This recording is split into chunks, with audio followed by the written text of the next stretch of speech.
Officers आए तो वो एफआईआर लेके आए थे। उसमें ना 8,000 करोड़ का जिक्र था, ना 1100 करोड़ का जिक्र था। उसमें लिखा था, सोर्सेज कह रहे हैं कि 1 करोड़ का घोटाला हुआ है। सोर्सेज कह रहे हैं कि 1 करोड़ का घोटाला हुआ है, ये सीबीआई की एफआईआर कह रही है। इसमें ना 144 करोड़ का जिक्र है, ना 11,000 करोड़ का जिक्र है, 1100 करोड़ का, ना 8,000 करोड़ का मनोज तिवारी जी वाला जिक्र है। मैं कह रहा हूं कि ये सब बकवास है, ये सब बकवास कर रहे हैं। इस पूरी पॉलिसी में कोई घोटाला नहीं हुआ, बहुत शानदार पॉलिसी है। और जो ये लोग कह रहे हैं, इनको ना तो कुछ पता है, ना इन्होंने कुछ पढ़ा है।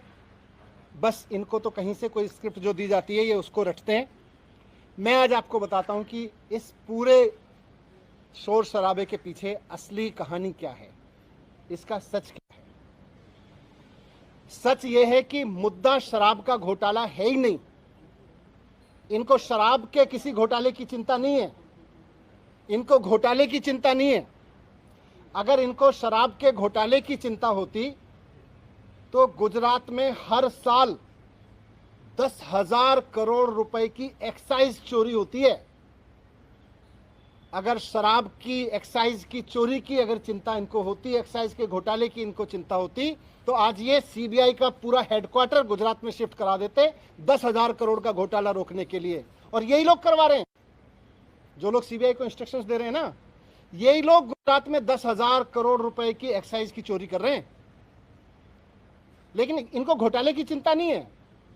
शराब की एक्साइज की पॉलिसी में हो रही चोरी की किसी की चिंता नहीं है, क्योंकि गुजरात में 10,000 करोड़ की चोरी हो रही है। वहां सीबीआई नहीं भेजते। अगर घोटाले की चिंता होती तो ईडी का दफ्तर वहां खुल जाता, ईडी का पूरा हेडक्वार्टर वहां शिफ्ट हो जाता। वहां नहीं हो रही कोई धरपकड़। इसलिए मुद्दा तो करप्शन है ही नहीं, मुद्दा तो शराब का घोटाला है ही नहीं, मुद्दा तो घोटाला है ही नहीं। अगर मुद्दा घोटाला होता तो प्रधानमंत्री जी ने कुछ दिन पहले बुंदेलखंड एक्सप्रेसवे का उद्घाटन किया था। आप सबने देखा था, आप सबने दिखाया था, सारे मीडिया ने चलाया था। और सारे मीडिया ने देश के बहुत शोर से बताया कि प्रधानमंत्री जी ने जिस हाईवे का, एक्सप्रेसवे का उद्घाटन किया था, 5 दिन के अंदर अंदर वो पूरी तरह से धंस गया। बहुत बड़ा घोटाला हुआ वो एक्सप्रेसवे बनाने में, हाईवे बनाने में। अगर मुद्दा करप्शन होता तो आज सीबीआई और ईडी प्रधानमंत्री द्वारा उद्घाटित किए गए उस महामार्ग के घोटालेबाजों को पकड़ रही होती, उनके घर रेड कर रही होती, जिन्होंने इतना बड़ा घोटाला कर दिया कि प्रधानमंत्री जी ने जिस एक्सप्रेसवे का उद्घाटन किया 5 दिन में धंस गया। वो है घोटाला। लेकिन जैसा मैं कह रहा हूं, मुद्दा घोटाला है ही नहीं। शराब या एक्साइज की चोरी इनकी परेशानी है ही नहीं। इनकी परेशानी है अरविंद केजरीवाल। इनकी परेशानी है कि अरविंद केजरीवाल जिस तरह से अब पूरे देश में एक काम करने वाले ईमानदार नेता के रूप में पहचान बनाते जा रहे हैं और पूरे देश के लोग अब उनको पसंद करने लगे, इनकी परेशानी ये है। और पंजाब के बाद तो पूरे देश में अरविंद केजरीवाल जी को एक राष्ट्रीय विकल्प के रूप में देखा जाने लगा है। इनकी परेशानी ये है। ये जो पूरी कार्रवाई मेरे खिलाफ हो रही है, ये जो पूरी कार्रवाई मेरे दफ्तर में हो रही है, मेरे घर में रेड डाली जा रही है, ये हो ही इसलिए रही है कि अरविंद केजरीवाल जी को रोकना चाहते हैं।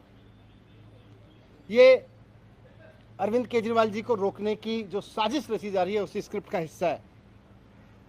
आप सब जानते हैं, देश जानता है कि अरविंद केजरीवाल जी की सबसे बड़ी ताकत है कि वो एक बहुत कट्टर ईमानदार नेता है।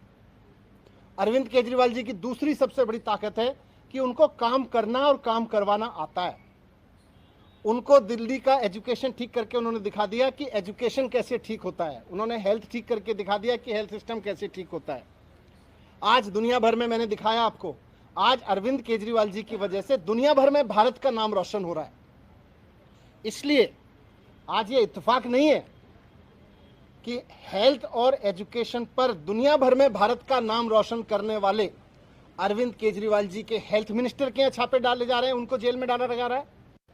उनके एजुकेशन मिनिस्टर के छापे डाले जा रहे हैं, उनको मुझे जेल में डालने की तैयारी की जा रही है। मेरी गलती ये थोड़ी ना है, वो भी जानते हैं कि कोई भ्रष्टाचार नहीं हुआ।